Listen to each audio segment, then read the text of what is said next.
اب وہ عقیدت مند تو تھے، انہوں نے جناب علی ان کو کباب رکھنے شروع کیے، پکا پکا کے یہ سارا تھال ہی کھا گئے اس کے، یعنی کہ یہ کچھ بھی نہ ہوا ان کو۔ پھر ایک واقعہ ان کا یہ ہوا کہ ایک دفعہ جو ہے رشا شمس سے ایک بس نکلی زائرین کی، تو وہ دولت گیٹ کے قریب آئی تو یہ اس کے آگے آ کے لیٹ گئے، تو وہ جناب اللہ بڑا منت ترلا کیا انہوں نے کہ اٹھ جائیں، یہ نہ اٹھے، تو وہ جو بس کا کنڈکٹر تھا وہ ذرا بدتمیز تھا، اس نے جناب علیہ ان کے اوپر نا لوہے کے راڈ سے نا حملہ کر دیا، تو ان کا سر وغیرہ جسم وغیرہ زخمی ہو گیا، لہو لہان ہو گئے، بے ہوش ہو گئے۔ لوگوں نے ان کو اٹھایا، نشتر لے گئے، تو نشتر جا کے ان کو وہ پٹیاں شٹیاں کی، یہ بے ہوش تھے، تو رات کو ایمرجنسی میں ادھر ہی یعنی کہ پٹیاں لگی ہوئی اور جناب ڈرپیں لگی ہوئی سارا کچھ۔ رات کو کوئی ان کو یعنی کہ 2-3 بجے کے قریب ہوش آئی، تو یہ جناب اللہ ساری پٹیاں وٹیاں اتارتے، تو وہیں پہ صبح آ کے وہ اپنی جگہ پہ بیٹھے ہوئے ہیں، کوئی نشان نہیں ہے، کوئی زخم نہیں ہے، کوئی کچھ نہیں ہے۔ یہ بھی ان کی ایک کرامت ظاہر ہوئی۔ پھر یہ جو ان کا مزار ہے نا، یہ مزار بھی جو ہے انہوں نے اپنے ہاتھ سے یہ لکڑی سے نشان لگایا کہ مجھے یہاں پر آپ نے دفن کرنا ہے، تو یہ ان کے عزیز و اقارب کی یہ جگہ ہے، تو یہاں پر پھر انہوں نے اپنا نشان یہ منتخب کر گئے۔ اب یہ جب یہاں پر پردہ کر گئے تو 27 اکتوبر 1964 کو انہوں نے پردہ کیا۔ اب وہاں پر جو بزرگ تھے جن کے پاس یہ بیٹھا کرتے تھے، سخاوت صاحب اور وارسی صاحب، وہ کہنے لگے جی ہم ان کا مزار ادھر ہی دولت گیٹ میں بنائیں گے، تو ان کے عزیز و اقارب نے کہا کہ نہیں جی یہ تو ہمیں ادھر ہی یعنی کہ نشان لگا کے دے گئے، ہم نے ادھر ہی ان کو دفن کرنا ہے۔ تو وہ آپس میں جھگڑا ہو گیا، اب وہ 2 فیملیاں جھگڑ رہی ہیں سارے مل کے، رش لگا ہوا ہے۔ 4 بندے آئے، انہوں نے ان کا جنازہ اٹھایا اور یہاں لا کے پہنچا دیا، پتہ ہی نہیں چلا کسی کو۔ یہاں پر پھر ان کو دفنا دیا گیا، ان کا مزار بنایا گیا۔ تو ایک دفعہ ایک چور نا ایک بھینس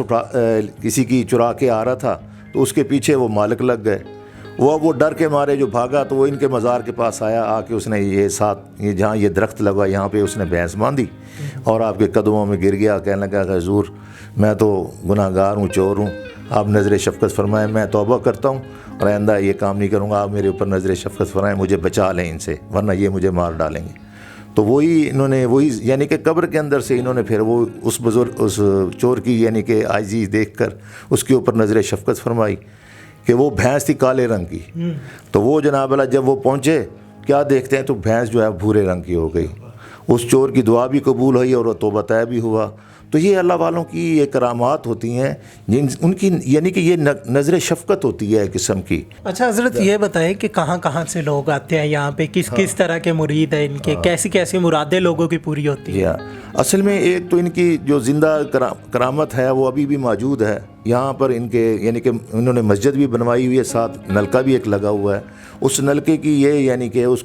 جو بیمار لوگ آتے ہیں جن کو یعنی کہ یہ جلدی امراض ہوتی ہیں یا کوئی اور بیماری ہوتی ہے، تو وہ لوگ یہاں پر آ کے غسل کرتے ہیں۔ یہ ان کی زندہ کرامت ہے ابھی تک۔ اپنی مرادیں پوری ہونے پر ان کا یہاں پر لنگر ہوتا ہے، یہاں پر ان کے تقریباً 4 پروگرام ہوتے ہیں۔ ان کا اپنا عرس جو ہے 27 اکتوبر کو ہوتا ہے، اس دن بھی قوالی ہوتی ہے، 2 دن پروگرام ہوتا ہے، اور وہ اسلام آباد سے، لاہور سے، ملتان سے، ان کے سال میں تقریباً 4 پروگرام ہوتے ہیں، جو ان کے بڑے بڑے معتقد ہیں، بڑے بڑے یعنی کہ وہ لوگ ہیں، بزنس مین ہیں، ڈاکٹر ہیں، بڑے بڑے یعنی کہ ہستیوں والے لوگ ہیں، جو یہاں پر آ کے ان کا عرس مناتے ہیں، اور باقاعدہ دیگیں، لنگر وغیرہ اور قوالی کا باقاعدہ اہتمام ہوتا ہے۔ اور 9 نومبر کو اقبال ڈے پر اقبال کا کلام یہاں پر پیش کیا جاتا ہے۔ تو ویسے تو موجودہ اب بھی لوگ جو ہیں جتنے بھی ہیں، یہ آپ دیکھیں درخت کے اوپر سائیکلیں لٹکی ہوئی ہیں، یہ اس وقت کی لٹکی ہوئی ہیں 1964 کے زمانے کے بعد جب یہ پردہ کر گئے، کیونکہ یہ شوق تو ان کو سائیکلوں کا تھا، تو اب وہ جو ان کے معتقد تھے جو مرادیں پانے کے لیے آتے تھے تو نیا سائیکل لا کے یہاں پہ لٹکا دیتے تھے کہ حضور ہم نے سائیکل لا کے پیش کر دیا ہے، ہماری مراد پوری ہو۔ تو وہ اللہ کے فضل و کرم سے اور بابا جی کی نظر شفقت سے جو ہے ان کی مرادیں پوری ہوتی تھیں، اور آج تک لوگوں کی مرادیں پوری ہو رہی ہیں۔ ماشاءاللہ ان کا بڑا رونقی دربار ہے، یعنی کہ لوگوں کی آمد و رفت اکثر رہتی ہے۔ باقی میں نے بہت سے لوگوں کو یعنی کہ عقیدت سے یہاں پر آتے ہوئے اور ان سے پوچھا تو ان کی مرادیں پوری ہوئی ہیں، یعنی کہ ہر قسم کی مراد یہاں پر لوگوں کی پوری ہوئی ہے، تو وہ یہاں پر آ کے اپنی مرادوں کا جو ہے جو بھی وہ منت مان کے جاتے ہیں، آپ دیکھیں یہاں پر دھاگے بندھے ہوئے ہیں اور جندرے لگے ہوئے ہیں یا کچھ لگا ہوا ہے، تو وہ ایک قسم کا منت کے طور پر نا وہ گرہ باندھ جاتے ہیں کہ حضور ہمارا یہ کام ہو جائے تو ہم آ کر جو ہے نا پھر حسب توفیق یا جو بھی منشا ہوگی یہاں پر آ کے لنگر تقسیم کریں گے یا جو اہتمام کریں گے وہ آ کے کرتے ہیں. یہ میں دیکھ رہا ہوں ماشاءاللہ یہ صاحب کرامت بزرگ ہیں اور یہ مجذوب بزرگ تھے. تو سائیکلوں کے شوق کی وجہ سے پھر ان کو لوگوں نے یعنی کہ بابا سائیکلوں والی سرکار کہنا شروع کر دیا. جی بالکل ناظرین، آپ نے دیکھا کہ امجد فیاض قادری صاحب ہمارے ساتھ موجود تھے جنہوں نے سائیکلوں والی سرکار کی تمام جو ہسٹری تھی، ان کی کرامات تھی اور کس کس طرح کی لوگوں کی مرادیں اس دربار سے پوری ہوئی ہے، اس حوالے سے بھی بتایا. اپنے میزبان محمد اکمل کو دیجیے اجازت. اللہ نگہبان.